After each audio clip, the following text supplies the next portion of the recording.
کہ اچھا آپ اس کا نقشہ بتائیں کیسا ہے، راستے میں جو ہے کون کون سے قافلے ہیں جو جا رہے ہیں. حالانکہ دیکھیں جب کوئی اتنی تیز رفتاری سے سفر کرتا ہے تو وہ راستوں کے قافلوں کا نہیں بتا سکتا کہ راستے میں کس کس سے ملاقات ہوئی. اور ایک دفعہ کسی عمارت کی جب زیارت ہوتی ہے تو پورا نقشہ بھی ذہن میں نہیں رہتا. تو حدیث میں آتا ہے کہ جب مشرکین نے نبی صلی اللہ علیہ وسلم سے یہ باتیں پوچھی ہیں نا تو اللہ تعالیٰ نے پوری مسجد اقصیٰ آپ صلی اللہ علیہ وسلم کے سامنے رکھ دی، یعنی آپ کی نظروں کے سامنے رکھ دی، اور ان قافلوں کا بھی بتا دیا. تو نبی صلی اللہ علیہ وسلم ایک ایک کی خبر دیتے رہے. اور جب وہ قافلے واپس لوٹے ہیں تو جیسے جیسے نبی نے بتایا تھا اسی طرح انہوں نے خبر دی مشرکین کو. اور مشرکین حیران ہو گئے کہ نبی صلی اللہ علیہ وسلم نے کیسے وہ پورا نقشہ بتا دیا، حالانکہ آپ صلی اللہ علیہ وسلم کبھی مسجد اقصیٰ گئے نہیں ہیں، لیکن عرب کے سفر ہوتے تھے تو وہ وہی اسی طرح بیان کیا جس طرح سے مسجد اقصیٰ تھی. تو یہ ایک معجزہ اللہ نے ظاہر کرنا تھا. اس میں بہت ساری حکمتیں تھیں اور اس میں بہت سارے مضامین ہیں. سب سے پہلا سوال اس میں عام طور پر کیا جاتا ہے کہ اللہ کے حبیب صلی اللہ علیہ وسلم نے اللہ کی زیارت معراج کی رات کی یا نہیں کی. اس بارے میں دونوں طرف روایات ہیں، کوئی مضبوط بات ہمیں اس بارے میں ملتی نہیں ہے کہ زیارت ہوئی ہے. جن احادیث میں آتا ہے کہ زیارت کی وہ قابل تعویل ہیں، اور بعض روایتوں میں صراحتاً نفی ہے. اس لیے اس بارے میں کوئی بھی شخص کوئی بھی نظریہ رکھ لے تو رکھ سکتا ہے. میرا اپنا رجحان یہ ہے کہ کسی مضبوط دلیل سے یہ ثابت ہوتا نہیں ہے کہ ہمارے حبیب صلی اللہ علیہ وسلم نے اس رات میں واقعی اللہ کی زیارت کی ہے. کوئی مضبوط روایت نہیں ہے، اور جو نفی کی روایتیں ہیں وہ زیادہ مضبوط ہیں، واللہ عالم. دوسرا یہ کہ اس میں حکمت کیا تھی، تو پہلی حکمت تو یہی تھی کہ نبی کا ایک معجزہ ظاہر کرنا تاکہ عربوں کو آپ کی نبوت پہ یقین آئے معجزات کے ذریعے.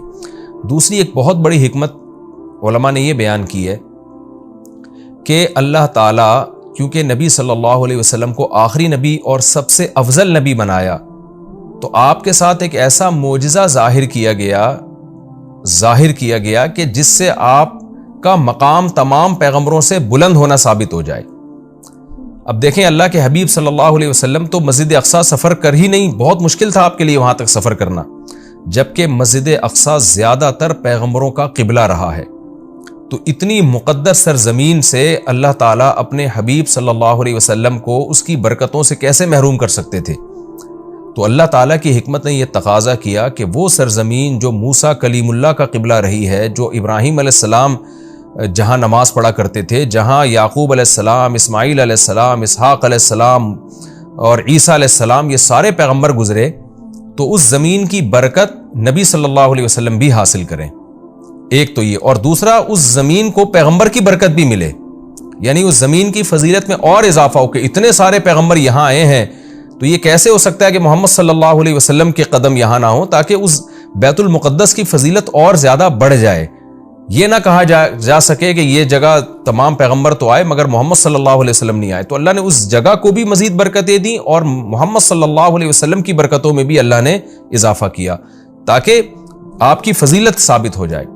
دوسرا یہ کہ وہاں جا کے تمام پیغمبروں کی امامت کروائی گئی ہے، اس سے بھی پیغمبر صلی اللہ علیہ وسلم کی فضیلت کو ثابت کرنا مقصد تھا کہ کیونکہ امام سب سے افضل کو بنایا جاتا ہے. تو آدم علیہ السلام سے لے کر حضرت عیسیٰ روح اللہ تک تمام پیغمبروں کو نبی کی قیادت میں نماز پڑھوائی گئی، نبی کی امامت میں، تاکہ پریکٹیکلی پیغمبر صلی اللہ علیہ وسلم کی امامت ثابت ہو. اور یہ مضمون بتا دیا جائے کہ محمد صلی اللہ علیہ وسلم کے دنیا میں آنے کے بعد اب امامت یہ پیغمبر صلی اللہ علیہ وسلم کا حق ہے.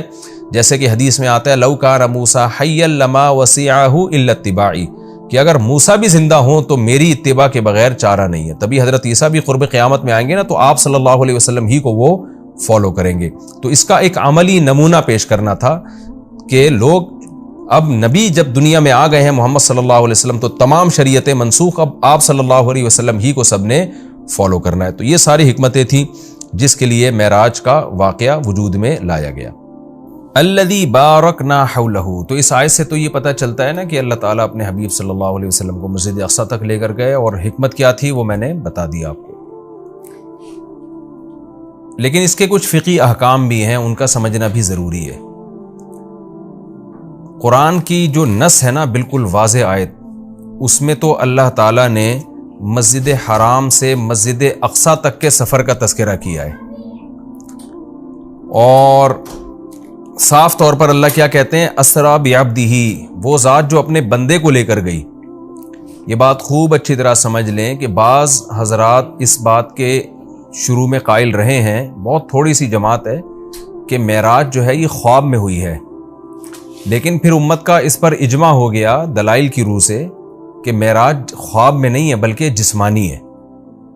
لہذا پوری امت کا تمام فقہا محدثین کا اس پر اجماع ہوا کہ یہ خواب میں نہیں ہوا بلکہ یہ جسمانی، یعنی آپ کو جسد اطہر کے ساتھ لے جایا گیا ہے۔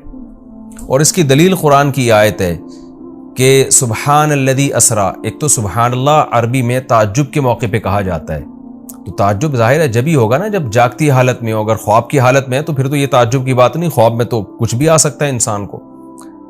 دوسرا یہ کہ اللہ نے یہاں یہ فرمایا بعبدہ، اپنے بندے کو لے کر گیا، تو عبد کا جو اطلاق ہے نا بندے کا، وہ صرف روح پر نہیں ہوتا، وہ جسم اور روح دونوں پر ہوتا ہے۔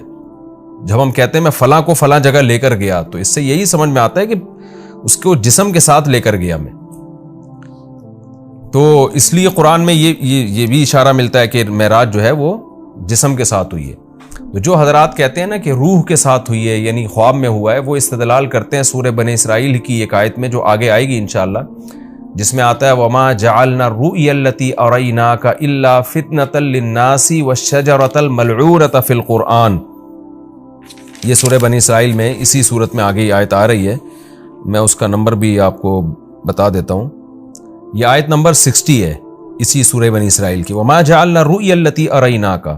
رؤیا جو ہے نا قرآن میں خواب پر بھی اس کا اطلاق کیا گیا ہے، جیسے کہ سورہ یوسف میں آتا ہے کہ لا تقصص رؤیاک علی اخوتک، رؤیا اے میرے بیٹے اے یوسف تو اپنے خواب لوگوں کے اپنے بھائیوں کے سامنے بیان نہ کرنا۔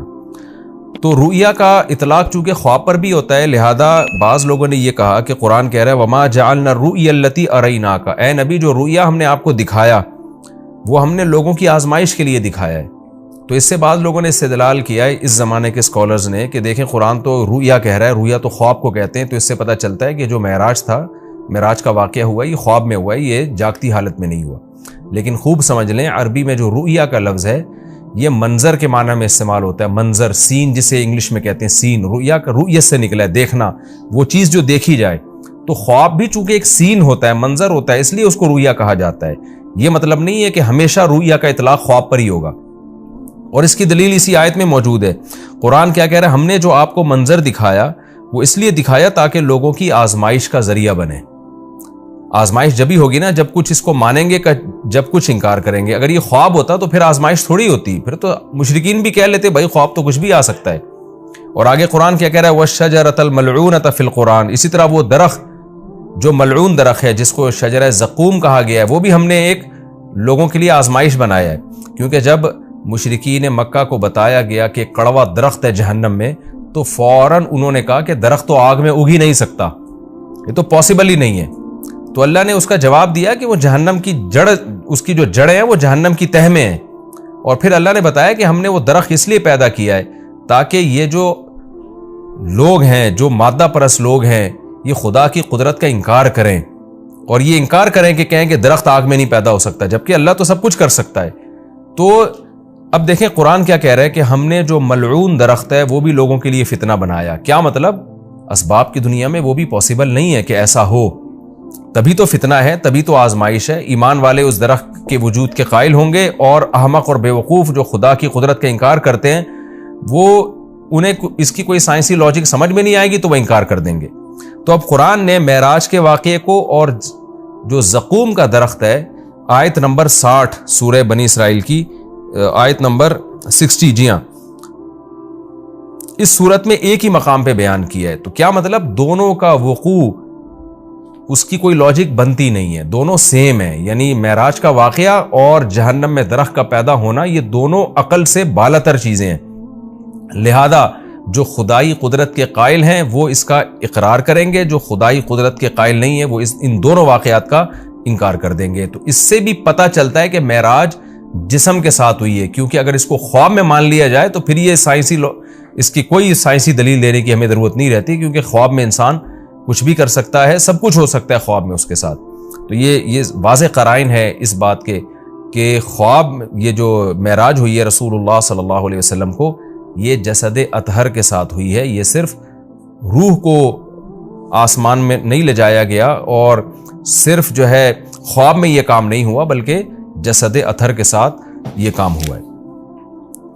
اور حضرت عائشہ رضی اللہ تعالی عنہ سے ایک روایت ہے جس میں آتا ہے کہ رسول اللہ صلی اللہ علیہ وسلم کا جسد اطہر ما فقیدہ، اس طرح کے الفاظ ہے، صحیح حدیث ہے کہ وہ گم نہیں پایا گیا۔ تو بعض لوگوں نے اس سے استدلال کیا کہ امی عائشہ کو یہ دعویٰ کر رہی ہیں کہ نبی صلی اللہ علیہ وسلم کا جسد وہ گم نہیں پایا گیا، لہذا جسد وہیں تھا اور روح کو معراج ہوئی ہے۔ تو یہ خوب سمجھ لیں حضرت عائشہ کے کلام کا یہ مفہوم نہیں ہے، حضرت عائشہ کے کلام کا وہی مفہوم لیا جائے گا نا دیگر احادیث سے ثابت ہوتا ہے۔ تو مطلب یہ ہے کہ اتنی تھوڑی دیر کے لیے وہ جسم بستر سے غائب ہوا ہے کہ گم نہیں پایا گیا، یعنی کسی نے آپ کو تلاش کرنے کی کوشش نہیں کی، ورنہ اتنا بڑا واقعہ ہو کہ آپ مسجد اقصیٰ میں جا رہے ہیں اور ساتوں آسمانوں کی آپ کو سیر کرائی جا رہی ہے، تو اشکال ہوتا ہے نا کہ پھر تو جسم آپ کا غائب ہونا چاہیے تھا، لوگ تلاش کرتے کہ بھئی رسول اللہ صلی اللہ علیہ وسلم تو یہاں تھے، اب گئے کہاں اتنے ٹائم کے لیے۔ تو اتنا تھوڑے عرصے میں یہ آنن فانن بجلی کی رفتار کے ساتھ ہوا ہے کہ رسول اللہ صلی اللہ علیہ وسلم کو تلاش کرنے کی کوشش نہیں کی گئی۔ ایک سیکنڈ کے بھی ہو سکتا ہے ہزارویں حصے کے اندر یہ کام ہوا۔ اب رہا یہ مسئلہ کہ یہ کام سیکنڈ کے ہزارویں حصے میں ہو کیسے گیا؟ جب اتنے واقعات ہوئے، مسجد اقصیٰ میں آپ گئے، اتنا لمبا سفر، پھر وہاں اپنے پیغمبروں کو نماز پڑھائی، پھر وہاں سے آپ کو آسمانوں کی سیر کرائی گئی، مختلف آسمانوں پہ دوبارہ سے مختلف پیغمبروں سے ملاقات ہوئی، اور یہ سارا واقعہ ہونے کے بعد دوبارہ براق پہ بجلی کی رفتار کے ساتھ آپ کو لایا گیا، اور پھر آسمان میں آکسیجن کہاں تھی، اور ایک چیز اتنی اسپیڈ کے ساتھ چلے گی وہ تو ہوا میں رگڑ کھا کے جو ہے ہلاک ہو جائے گی، جیسے کہ وہ خچر تھا یا جو براق تھا۔ تو یہ ساری چیزیں کیسے ممکن ہیں؟ تو ان تمام باتوں کا جواب اللہ نے سبحان الذی میں دے دیا کہ سبحان الذی، وہ ذات ہر عیب سے پاک ہے جس نے یہ کام کیا۔ کیا مطلب؟ یہ انسانوں کے لیے ناممکن ہے، اللہ کے لیے ناممکن نہیں ہے، کیونکہ اللہ تعالیٰ عیب سے پاک ہے، اور عاجز ہونا، کسی کام کو نہ کر سکنا، یہ بھی ایک عیب ہے۔ تو یہ عیب انسانوں میں پایا جاتا ہے، یہ اللہ میں نہیں پایا جاتا۔ اسی لیے بار بار یہ بات کہی جاتی ہے کہ معجزہ یا کرامت یہ اللہ کی قدرت کی دلیل ہوتی ہے، یہ پیغمبر کی یا انسانوں کی قدرت کی دلیل نہیں ہوتی، یا بزرگوں کی قدرت کی دلیل نہیں ہوتی، یہ اللہ کی قدرت کی دلیل ہے۔ تو اللہ سب کچھ کر سکتا ہے۔ اور اس میں ایک علمی نقطہ مفسرین نے بہت زبردست بھی بیان کیا کہ دیکھیں، اللہ نے محمد صلی اللہ علیہ وسلم کے لیے عبد کا لفظ استعمال کیا اور اپنے لیے سبحان اللہ کا لفظ استعمال کیا، یعنی یہ بتا دیا کہ معراج کا واقعہ جو وقوع میں آیا ہے، اس سے محمد صلی اللہ علیہ وسلم کا عبد ہونا اس میں کمی نہیں ہوئی، بلکہ آپ تو اللہ کے غلام ہیں، عبد ہیں۔ تو یہ آپ کی طاقت اور قدرت کی دلیل نہیں ہے، کیونکہ آپ تو غلام ہیں، عبد ہیں، سارے انسان اللہ کے عبد ہیں، تو یہ اللہ کی قدرت کی دلیل ہے۔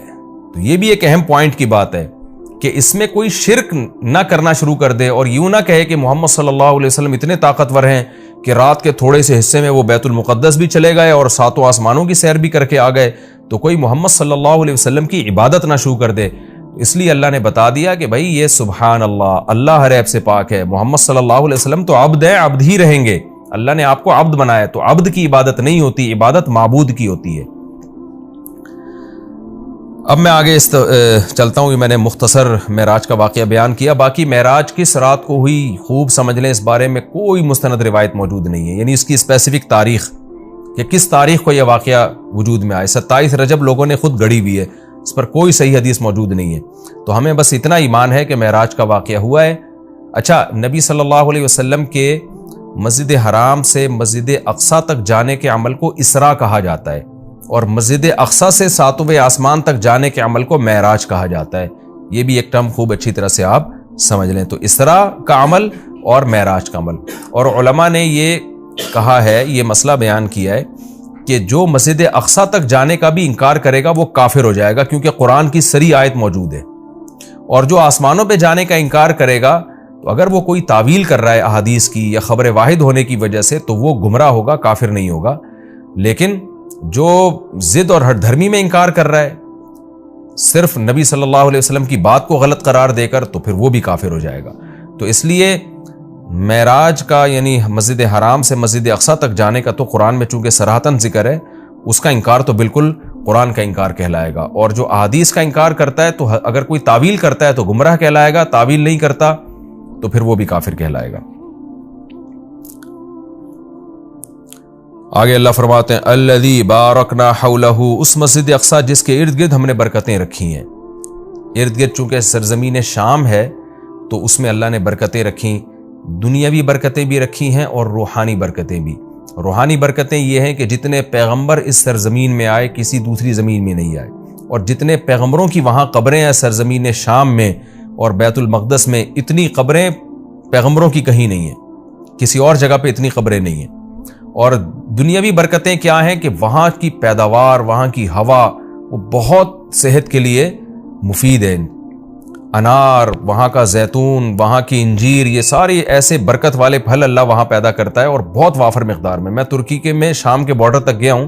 پہلے تو شام کا علاقہ بہت وسیع تھا، تو یہ تو اب جو شام ہے یہ تو تھوڑا سا رہ گیا ہے. نبی صلی اللہ علیہ وسلم کے دور کا جو شام ہے وہ تو بہت وسیع رقبہ تھا. تو وہ ترکی کے بارڈر پہ جب آپ جاتے ہیں اور شام کی سرزمین ملتی ہے تو آپ کو اندازہ ہوتا ہے وہاں کی ہوا میں ایک خاص قسم کی ایک محسوس ہوتا ہے انسان کو اپنی صحت، اور ایک خاص قسم کی خوشبو محسوس ہوتی ہے. اور زیتون بہت کثرت سے پیدا ہوتا ہے، انجیر بہت کثرت سے پیدا ہوتا ہے، انار بہت کثرت سے پیدا ہوتا ہے. وہاں کے لوگوں کی صحتیں، ان کے چہروں کی فریشنس وہ صاف بتا رہی ہوتی ہے کہ اللہ نے زمین میں جسمانی برکتیں بھی بہت زیادہ رکھی ہیں. اور علماء نے لکھا ہے کہ اللہ نے جب یہ بتایا نا کہ مسجد اقصی کے ارد گرد برکتیں، تو اس سے خود بخود یہ ثابت ہوتا ہے کہ جس مسجد کے مبارک ہونے کی وجہ سے اس کے ارد گرد اتنی برکتیں ہیں تو خود اس مسجد میں کتنی برکتیں ہوں گی. تو وہ مسجد بہت زیادہ برکت والی ہے. تبھی حدیث میں آتا ہے کہ جو مسجد حرام میں نماز پڑھتا ہے اسے 1,00,000 نمازوں کا ثواب ملتا ہے، اور جو مسجد اقصی اور مسجد نبوی میں نماز پڑھتا ہے اسے 1,000. اور بعض روایات میں آتا ہے مسجد اقصی میں 50,000 اور مسجد نبوی میں 1,000. اور یہ بھی رسول اللہ صلی اللہ علیہ وسلم کی صحیح حدیث ہے، لا تشد الرحال الا الى 3 مساجد، کہ سفر کیا جائے گا صرف 3 مسجدوں کی طرف. کیا مطلب؟ وہ سفر جو بنیت عبادت ہو، بنیت عبادت یعنی 3 مسجدیں ایسی ہیں جن کی طرف سفر کر کے ان مسجدوں کی زیارت کرنا ہی عبادت ہے. ویسے تو کوئی بھی مسجد ہو آپ ویسے دیکھنے کے لیے چلے جائیں، اس کو سفر کر کے بھی انسان جا سکتا ہے ویسے ہی دیکھنے کے لیے بھئی مسجد کیسی بنی ہے، خوبصورت ہے یا نہیں. لیکن اعلیٰ وجہ تقرب یعنی وہ سفر جو بطور عبادت کے ہوگا، ان میں صرف 3 مسجدیں ایسی ہیں جن کی طرف زیارت کے لیے سے جانا ہی بذات خود شریعت میں مقصود ہے اور ایک عبادت ہے، اور ان میں جا کے نماز پڑھنے کی اضافی بہت زیادہ فضیلت ہے. تو وہ 3 مسجدیں آپ نے فرمایا، ایک مسجد حرام، ایک مسجد اقصی اور ایک مسجد نبوی. تبھی مسلمان جب تک مسجد اقصی آزاد نہیں تھی تو مسلمان مسجد اقصی بھی سفر کر کے جایا کرتے تھے، مسجد حرام بھی، اور مسجد نبوی تک تو الحمدللہ اب بھی جاتے ہیں. اور اللہ سے ہم دعا کرتے ہیں کہ اللہ تعالیٰ مسجد اقصی کو دوبارہ آزاد کرائے تاکہ ہمیں بھی وہاں جا کے نماز نصیب ہو اور مسجد اقصی کی ہمیں بھی زیارت نصیب ہو.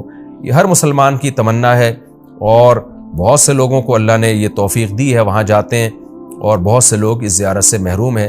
تو ہم یہ دعا کرتے ہیں کہ اللہ تعالیٰ وہ مبارک مسجد جس کی طرف اللہ اپنے حبیب صلی اللہ علیہ وسلم کو معجزاتی طور پر لے کر گیا، اور خاص طور پر ہمارے حبیب صلی اللہ علیہ وسلم کو وہاں نماز پڑھوائی گئی معجزاتی طور پر، اللہ ہمیں بھی اس مقدس سرزمین کی زیارت کی توفیق نصیب فرمائے اور ہمارے لیے آسان فرمائے. آگے اللہ فرماتے ہیں لِنُرِيَهُ مِنْ آیَاتِنَا، ہم نے یہ سفر اس لیے کرایا تاکہ ہم محمد صلی اللہ علیہ وسلم کو اپنی نشانیوں میں سے کچھ نشانیاں دکھائیں. وہ نشانیاں یہی ہیں کہ جو معراج کی رات آپ کو دکھائی گئیں، پیغمبروں کی زیارت کروائی گئی، جنت جہنم دکھائی گئی، تو یہ ساری بڑی بڑی نشانیاں تھیں. خود معراج خود ایک بڑی نشانی ہے. إِنَّهُ هُوَ السَّمِيعُ الْبَصِيرُ، اللہ تعالیٰ خوب سننے والا اور دیکھنے والا ہے. یعنی انسان تو محتاج ہے کہ جب تک اسے سنایا نہ جائے وہ سن نہیں سکتا، دکھایا نہ جائے وہ دیکھ نہیں سکتا. تو پیغمبر صلی اللہ علیہ وسلم بھی خود سے نشانیاں نہیں دیکھ سکتے، اللہ نے دکھائیں، اللہ نے سنائی. لیکن اللہ وہ ذات ہے جو سمیع بھی ہے اور بصیر بھی، اسے وہ ہر وقت ہر چیز کو دیکھ بھی رہا ہے اور ہر وقت ہر چیز کو سن بھی رہا ہے. آگے اللہ تعالیٰ ارشاد فرماتے ہیں وَآتَيْنَا مُوسَى الْكِتَابَ، یہ پیغمبروں کا سلسلہ نیا نہیں ہے، پرانا ہے. ہم نے محمد صلی اللہ علیہ وسلم کو جیسے کتاب دی ہے اور محمد صلی اللہ علیہ وسلم کو نشانیاں دکھا رہے ہیں، تو آپ سے پہلے موسیٰ علیہ السلام کو بھی ہم کتاب دے چکے ہیں. اور بیت المقدس کا تذکرہ ہے نا، تو یہودی بیت مقدس پہ ہمیشہ سے دعویٰ کرتے رہے کہ بیت المقدس تو ہمارا ہے اور اس میں تو ہمارے پیغمبر مدفون ہیں. تو اس کا بھی اللہ جواب دے رہے ہیں کہ ہم نے اہل یہودیوں کو کتاب دی تھی، مگر انہوں نے کتاب کا حشر کیا. تو آگے پورے رکوع میں اسی کی تفصیل ہے کہ کس طرح انہوں نے خدا کی نافرمانی کی ہے، جس کے نتیجے میں اللہ نے ان سے یہ خلافت چھینی ہے اور بیت المقدس ان سے چھینا گیا ہے. تو اسی کا تذکرہ ہے. وَآتَيْنَا مُوسَى الْكِتَابَ، ہم نے موسیٰ کو کتاب دی. وَجَعَلْنَاهُ هُدًى، اور ہم نے ہدایت بنایا تھا اس کتاب کو. لِبَنِي اسرائیل، بنی اسرائیل کے لیے. اللہ تتخذوا من دونی وکیلا، اور ان سے کہا تھا میرے سوا کسی کو کارساز نہ بنانا، اللہ ہی سے دوستی لگانا، اللہ ہی کو اپنا وکیل یعنی کارساز سمجھنا کہ اللہ ہی تمہارے کام بنائے گا بگاڑے گا، لہذا اللہ ہی سے بنا کے رکھنا ہے. وکیل کہتے ہیں جو آپ کے کام بنانے والا ہوتا ہے. تو جب اللہ پہ اعتماد اور توکل کرو گے، اللہ ہی کو کارساز سمجھو گے، تو پھر ظاہر ہے اس کی اطاعت بھی کرو گے نا. مگر یہودیوں نے ایسا نہیں کیا. آگے اللہ خطاب کرتے ہیں ذریۃ من حملنا مع نوح، اے وہ لوگو جن کو ہم نے نوح کے ساتھ سوار کیا تھا، اے ان کی ذریت. یعنی اللہ تعالیٰ ہم سب سے، پوری انسانیت سے خطاب کر رہے ہیں کہ تم وہ لوگ ہو جن کو ہم نے نوح کے ساتھ کشتی میں سوار کیا تھا، ان کی اولادیں ہو تم. نوح علیہ السلام کے ساتھ کشتی میں بہت سے لوگ سوار ہوئے تھے. ان میں نوح علیہ السلام کے 3 بیٹے بھی تھے، حام، سام اور یافس، جن کا نام بیان کیا جاتا ہے. تو باقی ساری نسل انسانیت کی انہی 3 بیٹوں سے چلی ہے.